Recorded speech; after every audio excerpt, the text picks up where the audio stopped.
Warsaw, Poland, inside a sunny classroom in a leafy neighborhood, a burly man in army fatigues and a black martial arts t-shirt holds up a tourniquet. We use this for serious gunshot and shrapnel wounds, or if we have severed limbs because of explosions, he says in Polish to about 30 men. An interpreter repeats the instructions in Russian for the class. All men are from the small, former Soviet Republic of Belarus.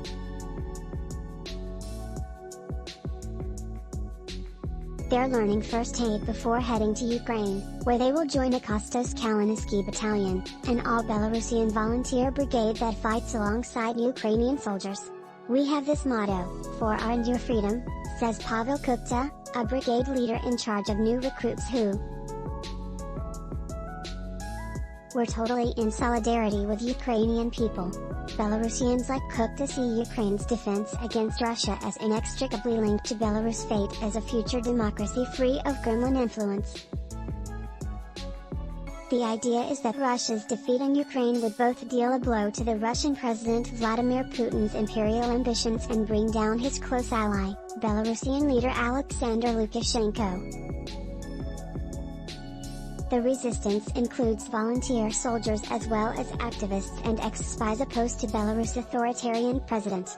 Lukashenko has been in power since 1994, and is the only European leader who openly supports Russia's war in Ukraine. Most available polls show the majority of Belarusians oppose it. If the Ukrainians will lose the fight, says Artyom, a 34-year-old accountant and one of the battalion recruits, we don't have any chance as a country. Artyom won't reveal his last name. He says he fears his family could be harassed by Lukashenko's government or its allies in the Kremlin. Kukhta, the commander, stands nearby packing a van full of supplies including flak jackets, blankets, sleeping bags and fatigues. He says this kind of sentiment is not just paranoia. Lukashenko throws its government critics in jail, he says.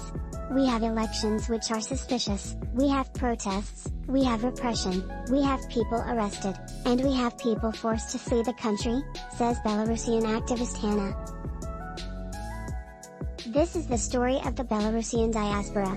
Kaniewska leads a youth hub and co-working space for other Belarusians in Warsaw. We see this difference between old Belarus, Lukashenko's Belarus, and new Belarus, she says.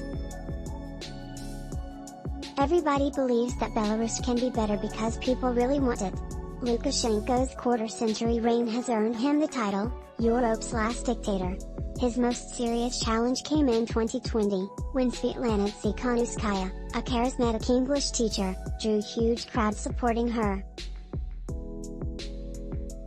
She ran for office after Lukashenko arrested her husband, Sergei Tsikhanousky, one of the opposition candidates.